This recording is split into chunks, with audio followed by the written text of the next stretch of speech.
Hi, My name's J.C. McCauley. I'm McCauley, and you're watching AccessTV.org.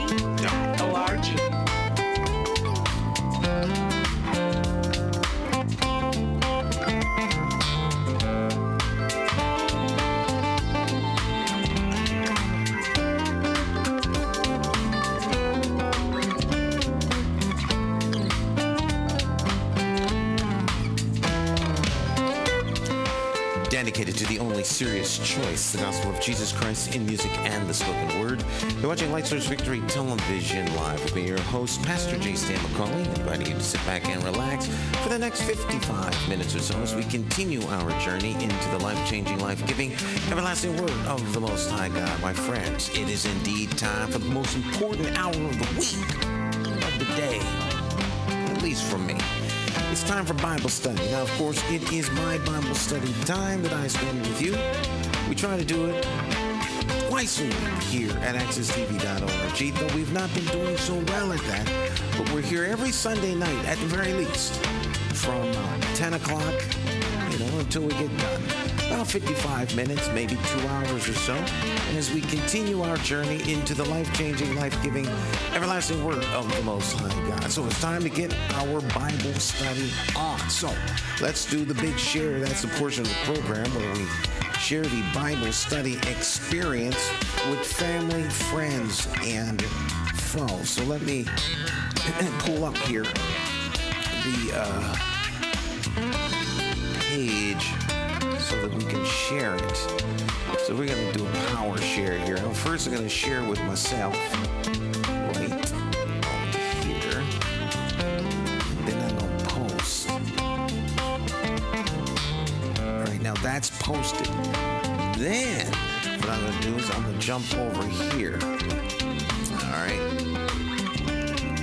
And I'm going to share this on my Facebook page. And then I'll share it from my Facebook page. Because when I share this from my Facebook page, and I can knock these all out in one swell swoop. So I'll come down here now. You can't see this portion. I guess I could. Let's bring up two. No, the other way. Swing that over. There we go. All right, so then next thing I'm gonna do is I'm gonna come over here. I'm gonna go to share group, and you see here how this opens up. Now all the groups are right there. They're all right there, and I can knock out all the groups in one swell swoop. So I'm gonna share with several of my favorite groups. All right, this group is Hartford Dwellers. The baddest, the boldest, the bravest, the most unafraidest of all the Facebook groups in the city of Hartford. Sorry. Hartford Dwellers. There it is.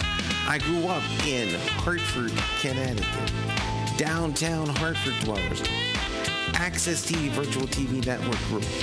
Next, we're going to share with, you're probably from the city of Hartford if I grew up in Hartford, Connecticut. City Fathers, Independent Thinkers. Next, we want to share with dwelling in downtown Hartford. Then I want to share with, New England Women and Men of God, the Daily Espresso Group. That group, this is a group you need to belong to, Daily Espresso Group. Now, that group is started by Grammy Award-winning record producer Ronnie Song. So we're going to share to that group. Community Block Watches in the Northeast Clay Arsenal Group. We're going to share with, what else? Let's see here. Ministries of the Living God. Where they do that at? In the city of Hartford. Next, I want to share with, let's see.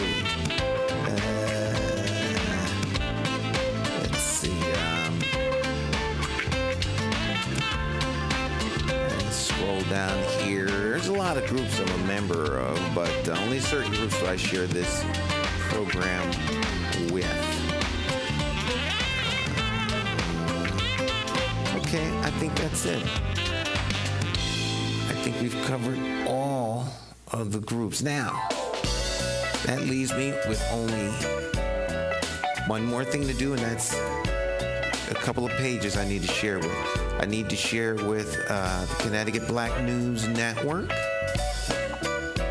There we go. And then I need to share with, last but not least, one more page. And that page, of course, would be Light Source Victory Television's Facebook page. There. And then last, family, friends, and foe. That way you keep everybody in the know. I will share with one friend. I only share on one friend's timeline. All right. I don't share on people's timelines. I don't tag people. That's just me. I'm not saying that to be disparaging on anybody. I don't tag anybody. I don't share on nobody's timeline. Because that's like your wall in your living room. Your timeline is your wall in your living room. So, I respect your wall. I only post to groups that I'm a member of. That's it. That's my golden rule. That's me. That's for me. I can only one brain operate. Only brain I can operate and have sovereign control over is my own brain. So that's the big share. I hope you had a fabulous week. I did. I plan to have a fabulous week coming up. This week is going to be better than last week. And last week was phenomenal. Even in the midst of COVID-19, last week was one of the best weeks of my life. This week will be even better than last week. Why? Because I have learned to be content. That means not murmuring, not complaining, not bemoaning, not worrying about what we see when you look out the window. There have been worse times, and my friends, I'm here to tell you, there will be worser times coming. Where do you stand? No matter where you move, you go with you. All the trials, troubles, and tribulations that are in your head, all right, go with you wherever you go. All right? Your eyes are just a lens. Your mind interprets what you see. Your ears interpret what you hear. All right? Or rather, your mind interprets what your ears hear. All right? What you smell. All that happens in the brain. All right? If you let the Holy Spirit into your life, He will renew your mind, that soulish realm. And you'll be able to walk by faith instead of by sight. We walk by sight way too often. We are distracted by the things we see.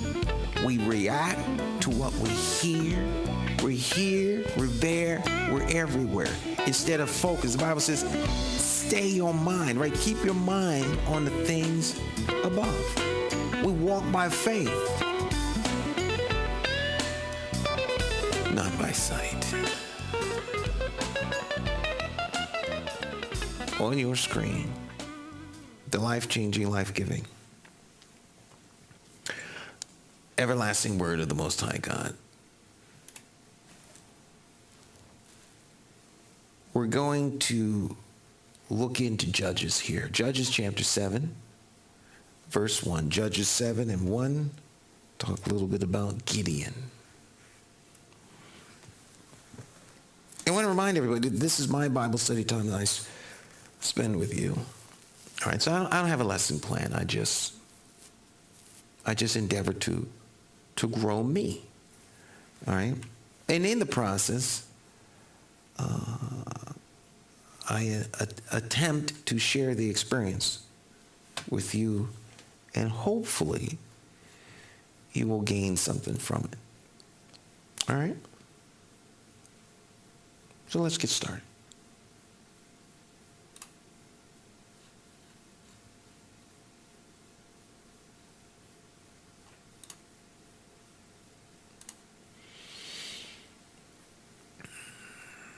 On one side of your screen, that'd be this side,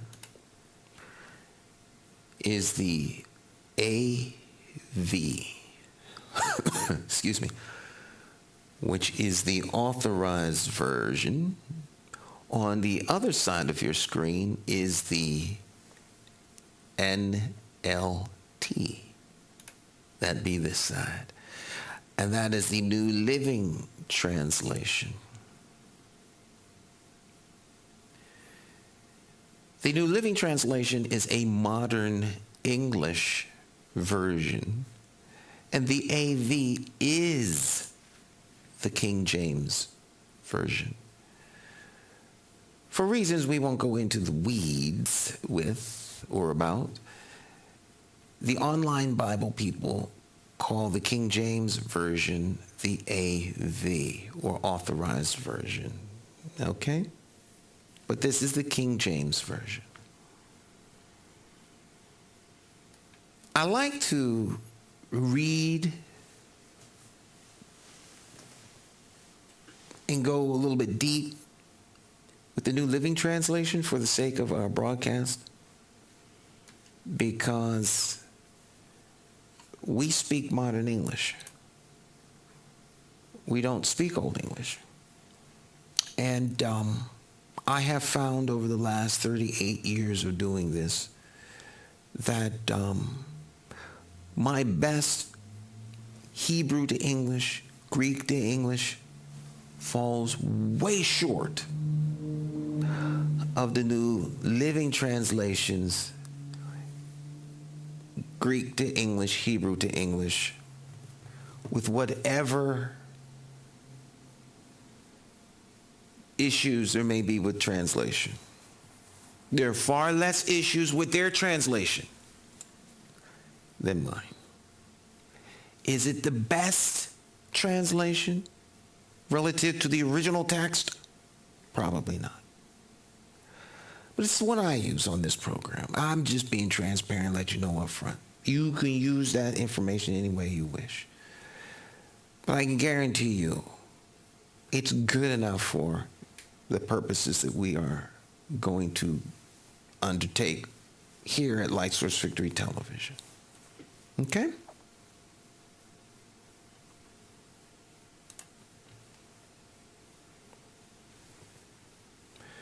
The battle does not require everyone. That's like the subject or the narrative or the foundation, the subtext, my message.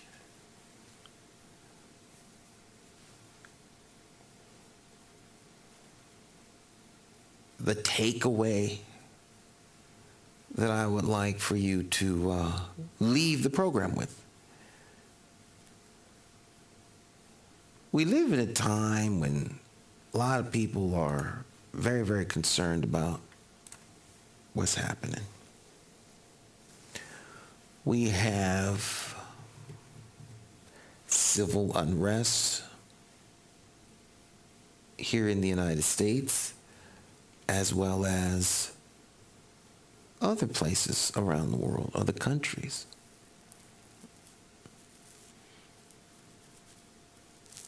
There are a lot of agendas at play.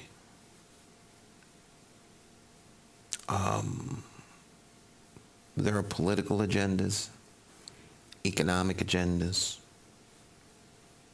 racial agendas, religious agendas, personal agendas, corporate agendas. But many of those agendas are not centered in Christ. They're not centered in the walk we walk by faith.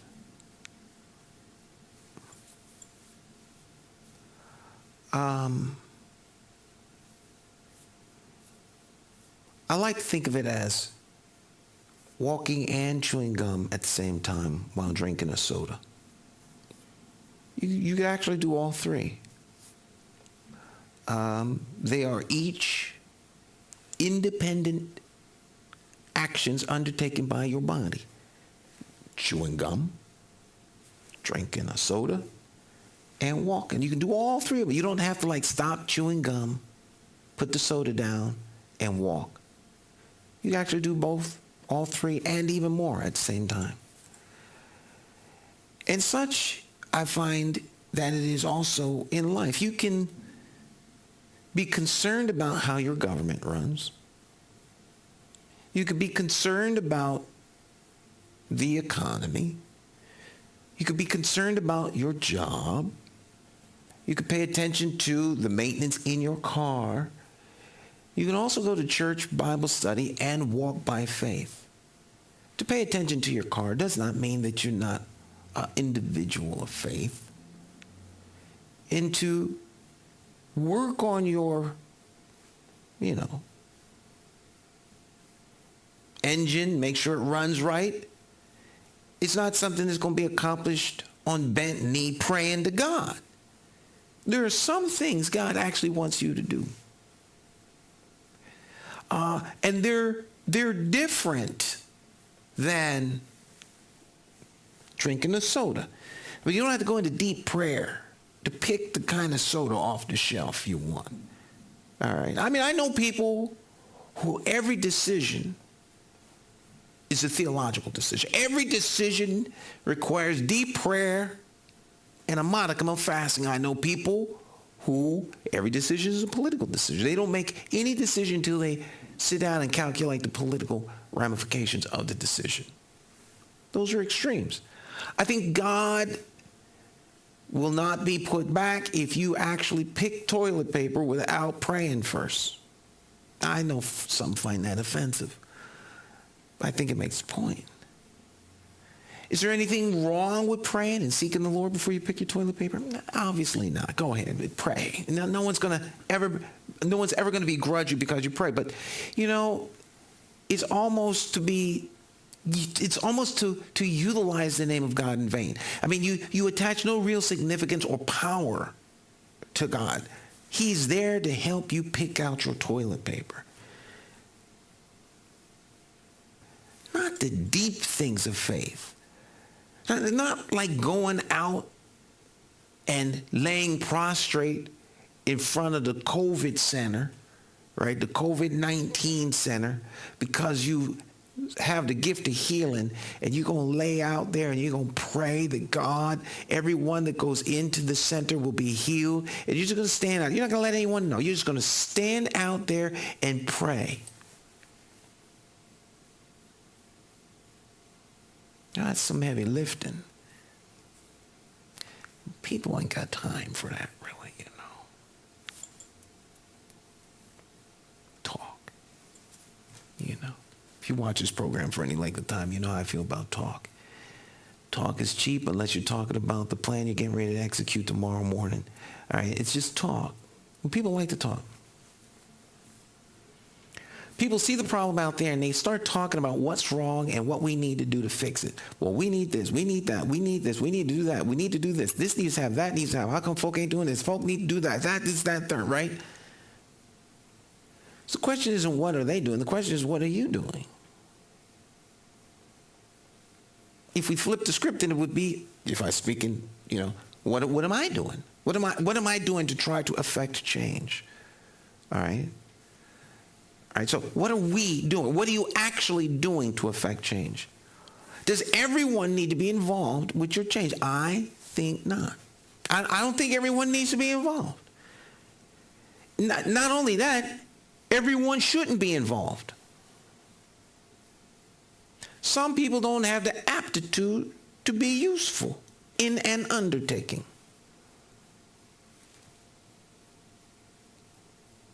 Right? We need someone to lift 200 pounds. I can't help because I can't lift 200 pounds. So how am I going to be helpful in lifting 200-pound, packages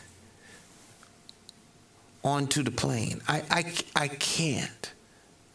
I'm going to be in the way. So you need strong men or strong women who can lift 200-pound packages onto the deck of the plane so that the plane can carry the stuff to help folk. All right? Sometimes the desire to do a thing is not what qualifies you to do a thing. Like a lot of people want to be police officers. They don't have the aptitude, shouldn't be police officers. All right? Just because they want to be doesn't mean that they automatically should be. Right? Everybody can't fly an F. What's the latest plane now? I don't even know. I want to say the F-15. That's how old I am. So the F-16 or the F-22 or a B-1 bomber. You know, everyone can't fly these things. You got to be a certain height, certain weight. You got to be a certain physical characteristics. All right? Everyone can't be a Green Beret. News last week. I think she's the first female to become a Green Beret. She aced all of the requirements and became a Green Beret. I mean, if you can meet the requirements, you can become one. I know I can't become one. I don't have what it takes to meet muster. Right? So I find something else to do, some other way of contributing. So everyone's not necessary to fix some of the deep problems. I tell you what is necessary: the right people. If you have the right people attending to a problem or an issue, it can be resolved. Now, I'm using this text as my example to that end, right? And that end being, everyone's not needed. The right people are needed. So I'm going to read this a little bit out of the King James, and then I'm going to read it out of the New Living Translation. Then Jerubbaal, I think that's how you pronounced it, who is Gideon, this is Gideon, right? And all the people that were with him. This is Judges chapter 7, verse 1. Judges chapter 7, verse 1. And all the people that were with him rose up early and pitched beside the well of Harod. We're going to go full screen with this. So that most of the Midianites were on the north side of them by the hill of Moreh in the valley. Verse 2.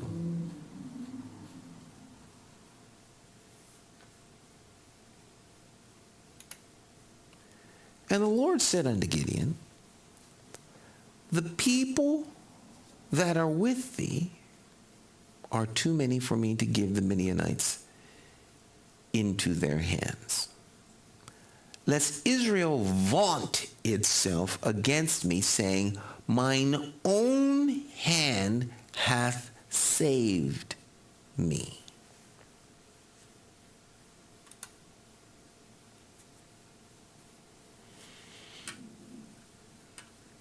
It has been my observation that God doesn't like sharing the glory.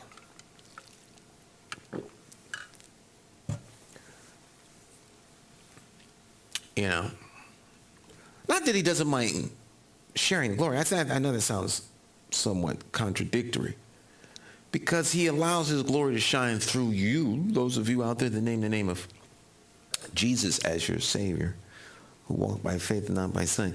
The glory of the Lord shineth through you. His love shines through you. So to that extent, he shares his glory. But you know, a lot of times we think that all the successes that come are because we did it. Look what I've done. Look at the work of my hands. Look at my genius on display. Oh, I accomplished this and I accomplished that.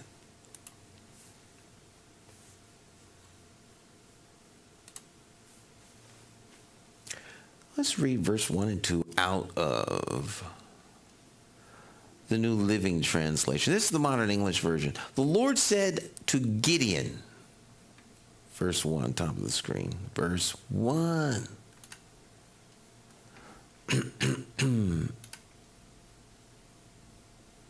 There we go. So Jerubbaal, that is Gideon, and his army got up early and went as far as the spring of Harod.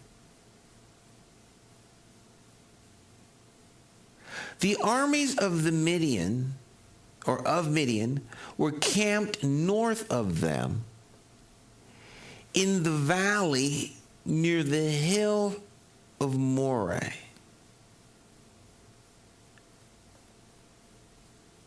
The Lord said to Gideon, "You have too many warriors with you. If I let all of you fight the Midianites, the Israelites will boast to me that they saved themselves by their own strength."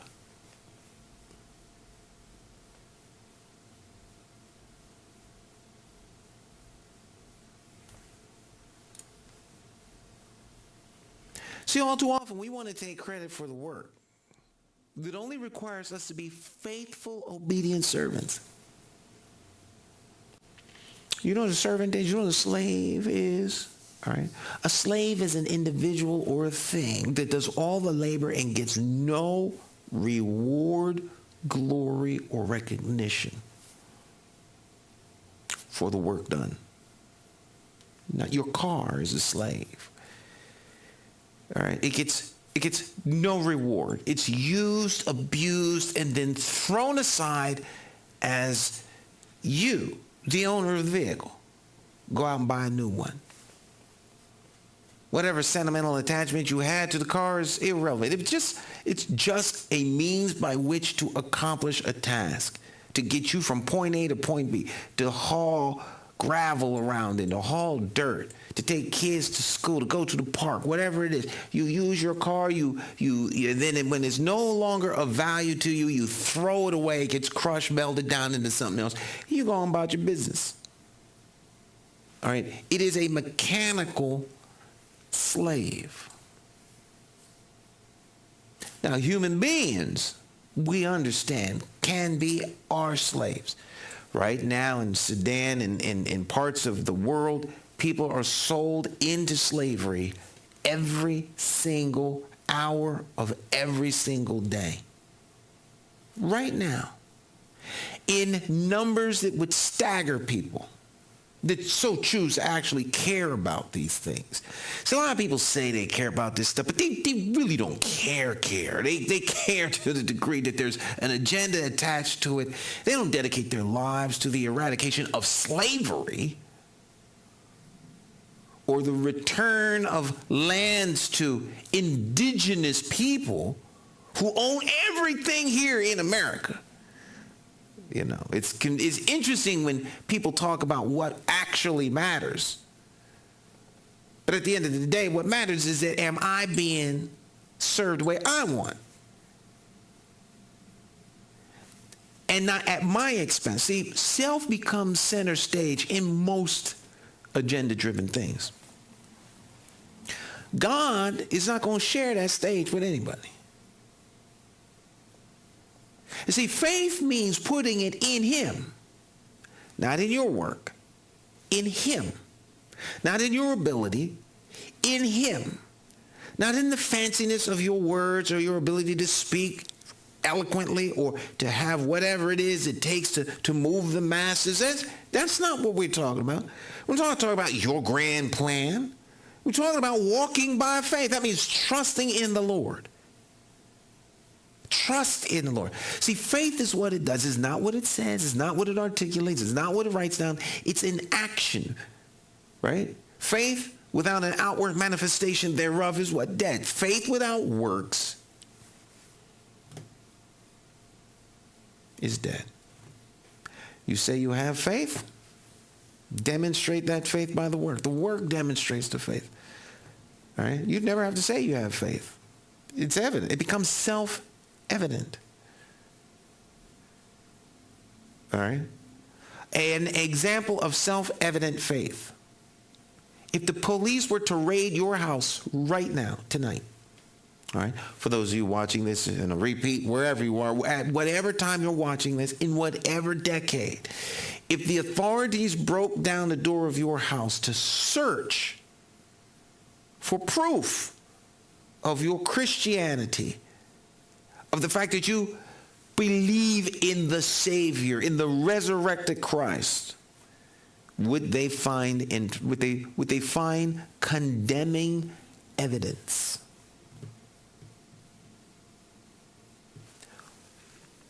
Would there be evidence? Would they find evidence of this in your bedroom, in your bathroom, in your basement, in your attic, in your car? Where would they find evidence that you were a person who trusts the Lord and walks by faith? If they went out and interviewed people, would people, if they went out and interviewed people and said, so what can you tell us about Bobby? Would they say, oh, well, Bobby, well, I tell you one thing about Bobby, he trusts the Lord. He believes in the Lord. He was a man of faith. I mean, what would they say? Evidence. So see, if the work demonstrates it, it'll be seen everywhere you go. Everywhere you go. Everywhere. Everywhere you go. So, we want to take credit for things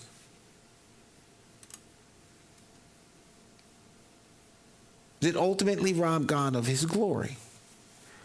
Now, this doesn't upset God. God is not a narcissist who's going to be angry because you're getting credit that he thinks he should have. Quite the contrary, this is for your good. See, if you think you accomplished the thing, you no longer need God. It's like God's knocking at the door trying to get in. The Bible talks about this time. It talks about it in Revelation. Behold, I stand at the door and knock, right? The Laodicean church, it had come to a place where they really didn't need God. God did, the heavy lifting earlier on. Now, we'll take it from here. We got this. We don't need you anymore. We don't need your old-fashioned, outdated ways anymore. We'll take it from here, God. You did good to bring us to where we are now. We got this. All right. This can be very damaging if it is required to have a relationship with him for you to get into heaven. You can see where if you begin to believe that you don't need him, that doesn't hurt God. That harms you. You're the one out, not him. He's not put out by your attitude. All right? So he says to Gideon, look, you have too many warriors with you.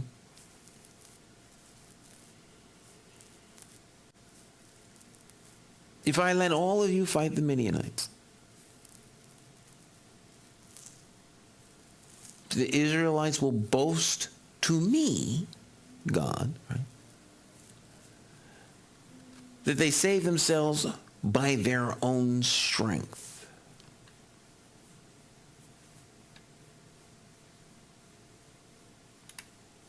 Therefore, tell the people, whoever is timid or afraid may leave this mountain and go home.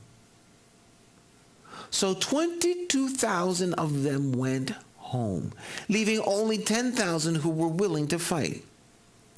Now, my folks, I'm here to tell you, in any battle you undertake, now, I can't prove this. I can't say this with any hard numbers. I'll use this as the template. I'd say there's 2/3 that is scared and timid, not fit for the battle. Right? They want to be there. They're ready in theory. But you put them on the battle line, they're going to freeze up and they're going to create chaos. You go to battle with 3,000 with 30,000 people and 20,000, right? Well, this is not even worse than that. 22,000. There's 32,000 people here. 32,000, of which 22,000 people are scared, timid, afraid. Go home. Can't choose you.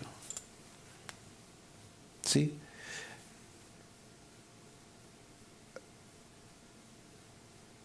There's the notion that there's strength in numbers.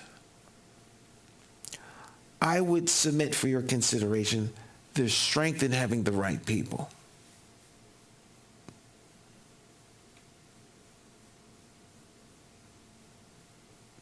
Strength in having the right people.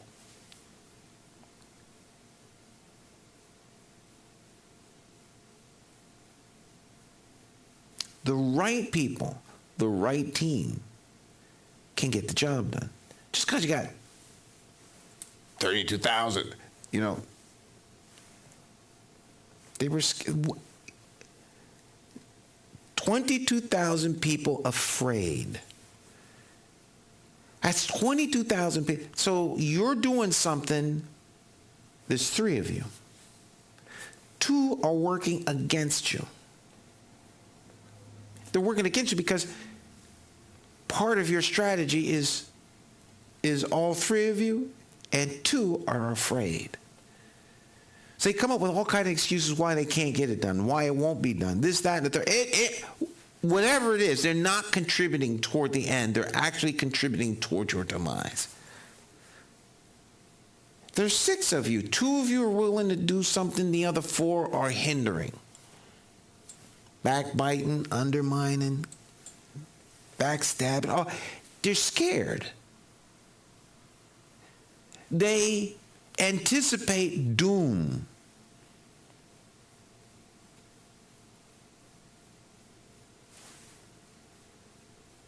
They're not helpful.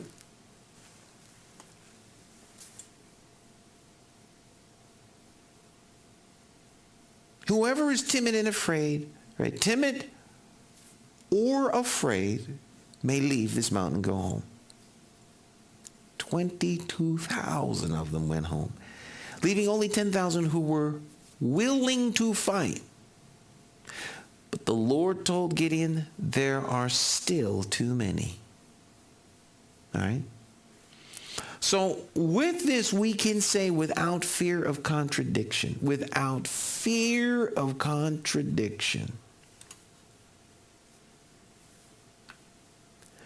that with 32,000,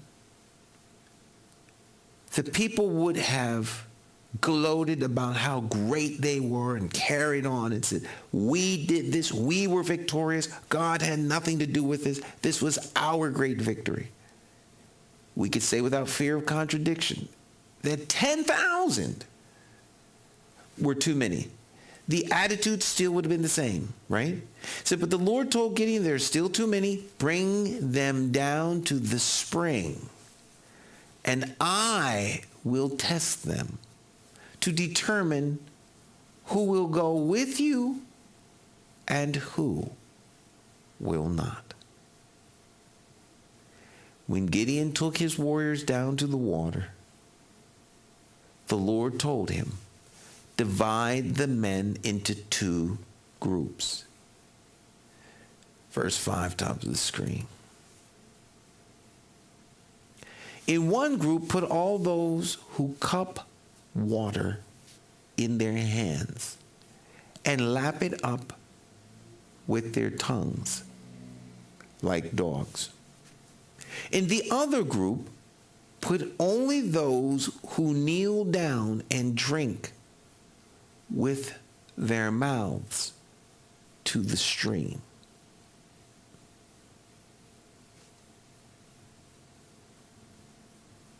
Only 300 of the men drank from their hands. all the others got down on their knees and drank with their mouths in the stream. Now, on the surface, this may not look like much, right? But consider this. Let's put some flesh and blood on it. You're getting ready to go into battle.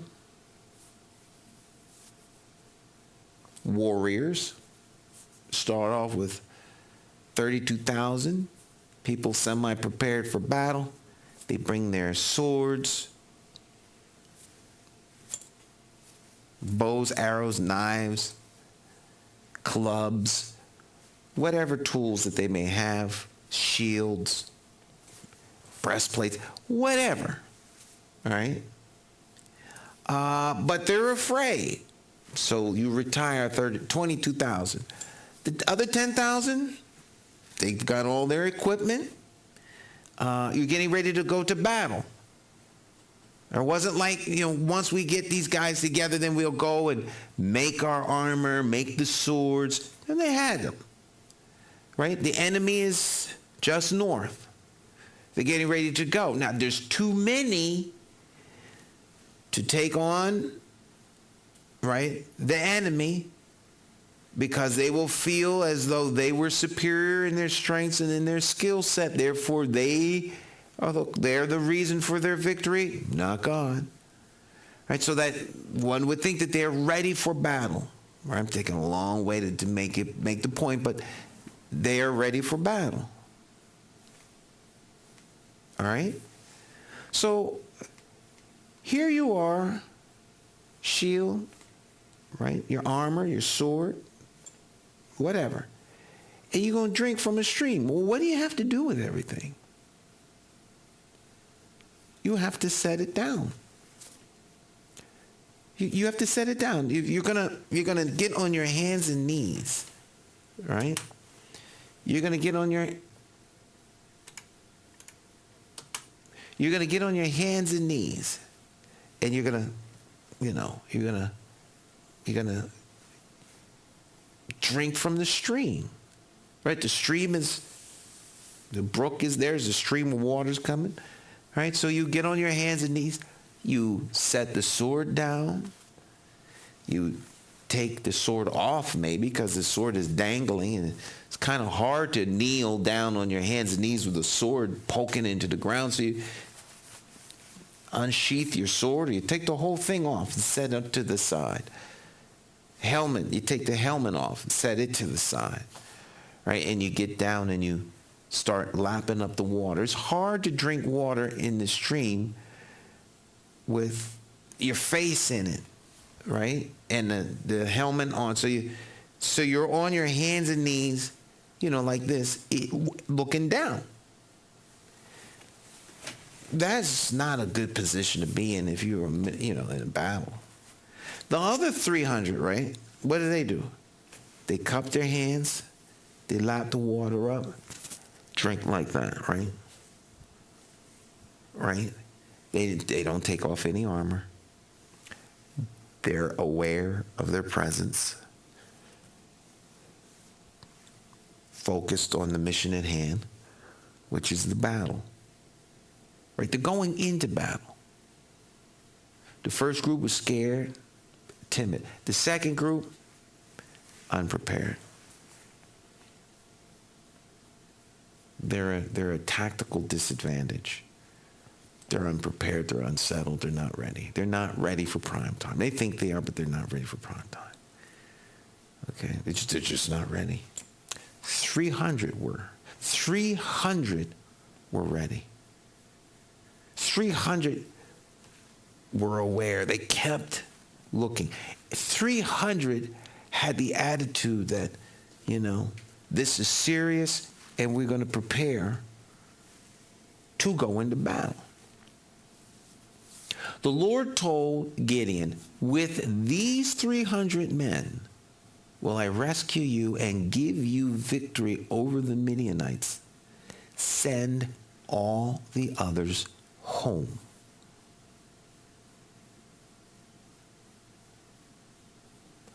Verse 8 at the top of the screen. So Gideon collected the provisions and ram's horns of the other warriors and sent them home. But he kept the 300 men with him. The Midianite camp was in the valley just below Gideon. That night, the Lord said, "Get up, go down into the Midianite camp, for I have given you victory over them. But if you are afraid to attack, go down to the camp with your servant Purah." Listen to what the Midianites are saying, and you will be greatly encouraged. Then you will be eager to attack. Now, when you walk by faith and not by sight, the only thing necessary is to trust the Lord. And my friends, this is absolute and utter foolishness to the naysayer, the unbeliever, and the scoffer. But when you engage in a battle of faith, the external comparison traps, don't get caught up in them. They mean nothing. Your value, your goodness, your worth is not determined by other folk. To give ear to their considerations will be your demise. Don't. You walk by faith, not by sight. You don't walk by validation from the left or the right. You walk in obedience to the Lord. You walk by faith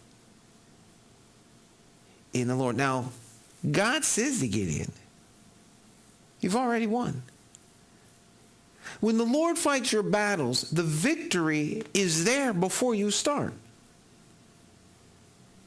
You don't need to be all genned up for a victory it's already done.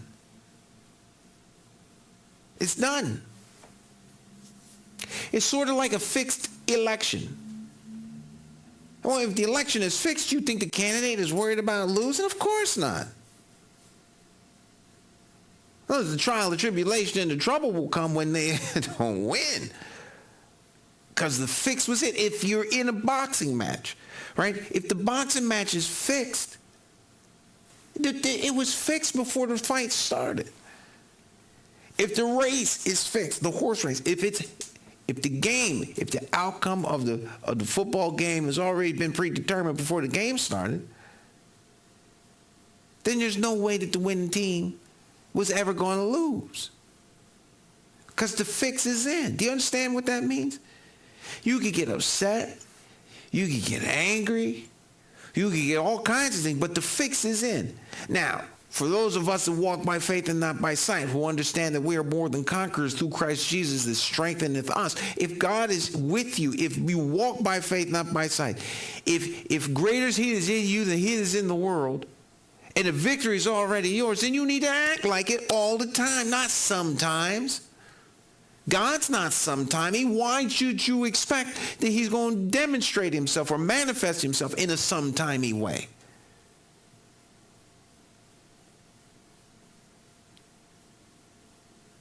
Confidence, action, belief, ABCs of faith, right? Action based upon a belief and confidence. If any of those three aren't there, there's no faith.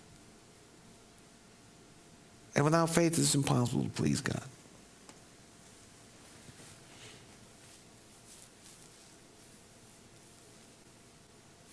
So Gideon took his servant. They went down to the edge of the camp, right, to the enemy's camp. They walked into the enemy's camp.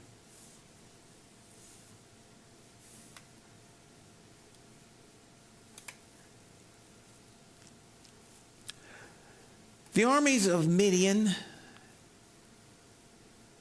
Amalek, and the people of the east had settled in the valley like a swarm of locusts.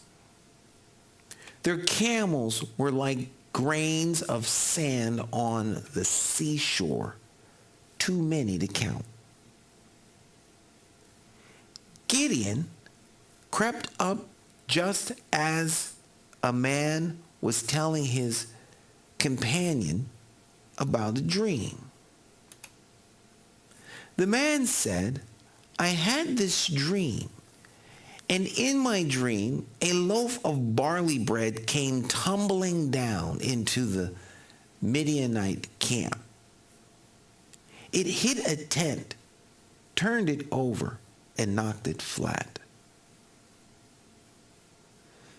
His companion answered, your dream can mean only one thing. God has given Gideon, son of Joseph, the Israelite, victory over Midian and all of its allies. When Gideon heard the dream and its interpretation, he bowed in worship before the Lord. Then he returned to the Israelite camp and shouted, get up, for the Lord has given you victory over the Midianite hordes. He divided the 300 men into 3 groups and gave each of them a ram's horn and a clay jar with a torch in it. Then he said to them, keep your eyes on me. When I come to the edge of the camp, do just as I do.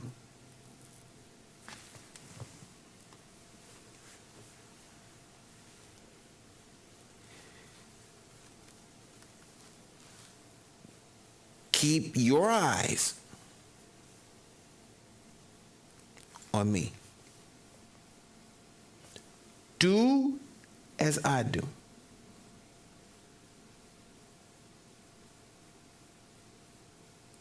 Watch me. All right. See, the 300 were people who could, one, take direction, understood what it meant to be following someone who is a leader. Gideon had the capacity to inspire them to listen. Right? Because by any stretch of the imagination, 300 people against an army whose camels were innumerable, like grains of sand on the sea, right, by the sea. Everywhere you look was the enemy. And there's 300 of you. It's not odd that there might have been a little bit of hesitation in the natural, in the flesh. So God says to him, look, I've given you the victory. But just so that you can know, ease yourself down into their camp and listen. He eases himself down in the camp. He hears the one soldier talk about a dream he had. His companion gives him the interpretation of the dream. And Gideon hears that. So he goes back. Get up and prepare for battle. We will be victorious. And by faith, they were.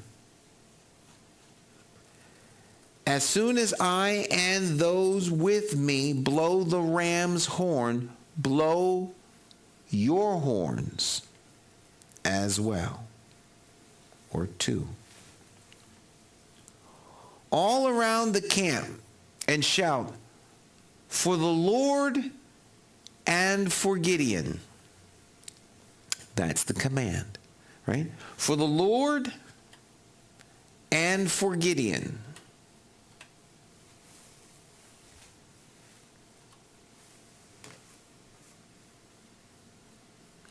It was just after midnight. I mean, it was dark. It's 1 hour before midnight Eastern Standard Time here in the United States of America and city of Hartford, Connecticut, New England's rising star, capital city of the state of Connecticut, one of the wealthiest states in the nation. We hail from one of the poorest cities in America, which is also in one of the 10th wealthiest regions on the planet, Hartford, Connecticut. That's a fact. And it's dark outside. Now, we have some pollution, light pollution, from the city and the lights in and around the city, okay? But for the most part, it's dark. But man, it was real dark there. They didn't have light from, electric lamps. The best they had were the torches that they would use, okay? If it was a night where the moon was full, then you could get a nice bright moonlit sky. But even with a moonlit sky, on a hill with trees, it's dark. You ever been out in the hills in the dark? Off the road? Go up in the Avon Mountain some night and get out your car and just walk off the road just 100 yards. Just walk into the woods 100 yards. Okay? Up in Avon or down in Marlboro or maybe out in Manchester. Get out your car, just start walk 100 yards into the woods. See how dark it is. See how unsettling it is to be traipsing around in the dark with a torch. And it'll put a little flesh and blood on what it was like to be out there, right, in the dark.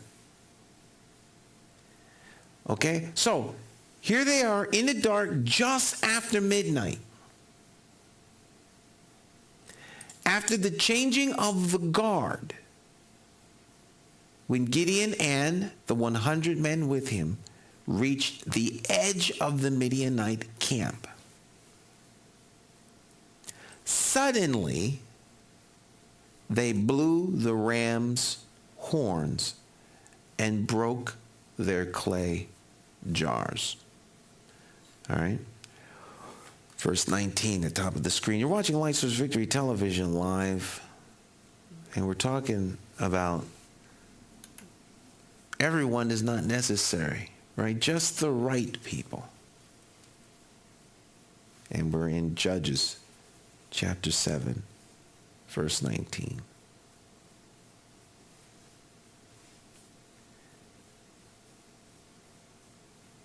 It was just after midnight, after the changing of the guard, when Gideon and the 300 men with him reached the edge of the Midianite camp. Suddenly, they blew the ram's horns and broke their clay jars.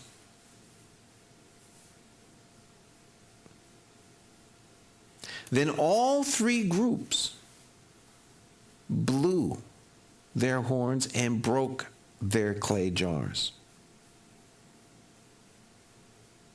They held the blazing torches in their left hand and the horns in their right hands.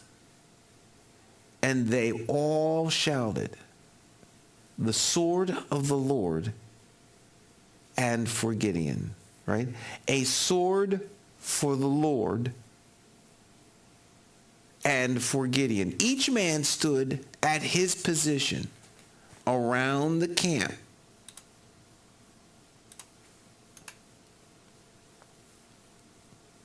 And watched as all the Midianites rushed around in a panic,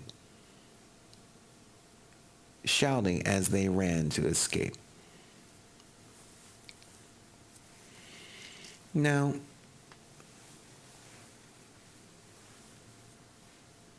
fear had gripped the enemy. Fear. Expectation of doom begets doom.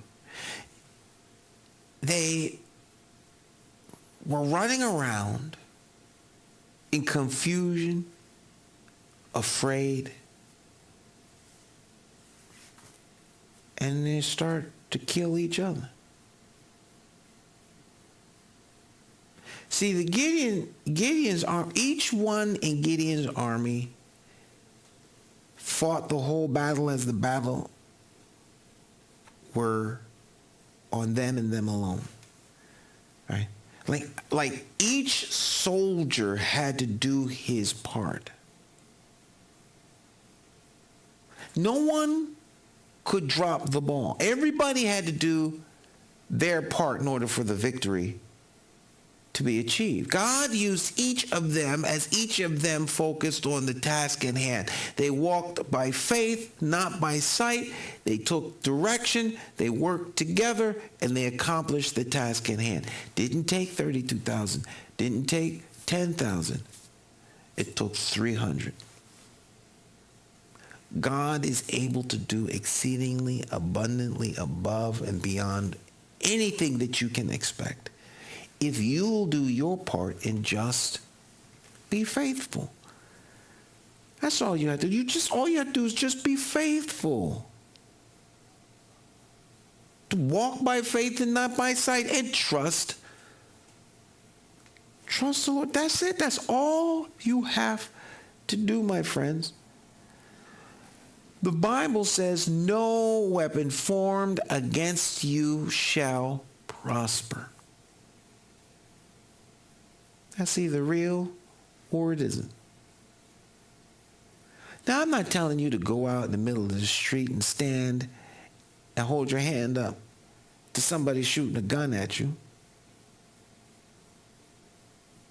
But I know that if I happen to have to be in the middle of the street and people are shooting guns at me, no weapon formed will prosper.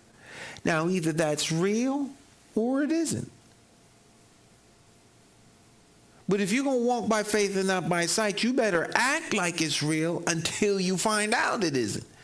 You don't go in there half believing, weak faith, full of doubt.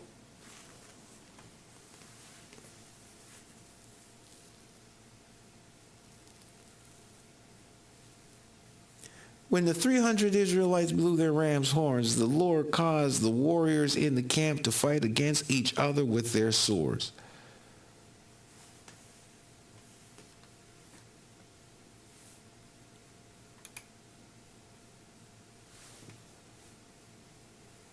Those who were not killed fled to places as far away as Beth Shittah, near Zeriah, I don't know how to pronounce that, and the border of Abel,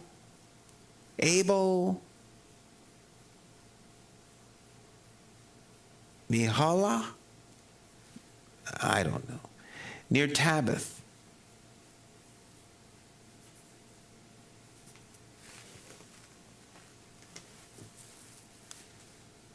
They ran for their lives. Those that lived. Those that weren't killed ran.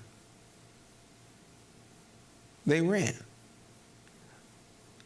No doubt, everywhere they went, as they ran, they told everybody about the great victory Israel had over the Midianite army and all their allies.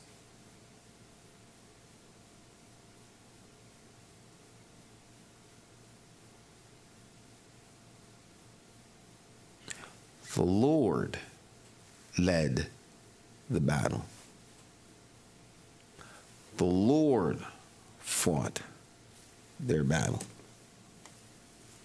Are you willing to let the Lord fight your battles?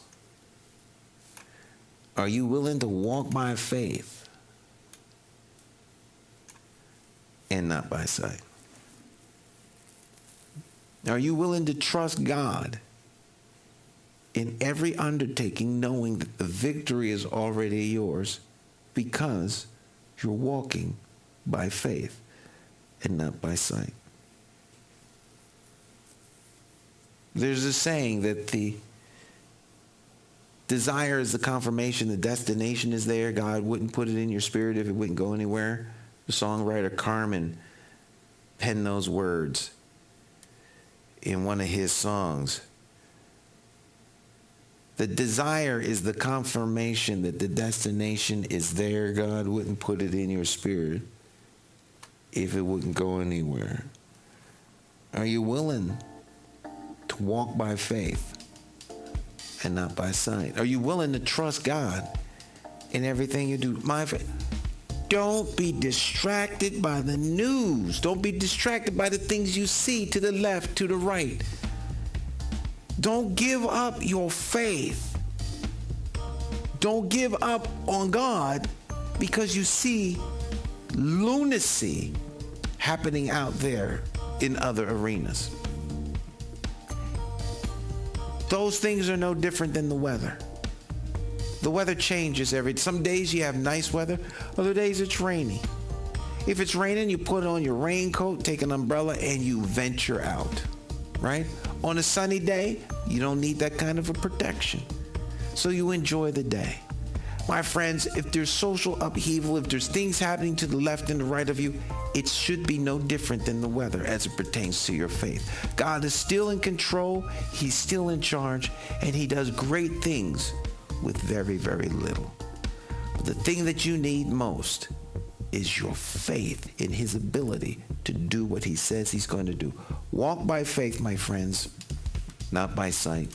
Trust God in everything that you do, and guess what? The victory will always be yours. God bless you. Keep you strong in the faith. Have a great week this week. All right? Tell somebody about Jesus. Okay? When it's all said and done, the only thing you need to know is this fact, and that is, of course, that Jesus Christ is Lord of Lords and King of Kings. He alone saves and changes lives.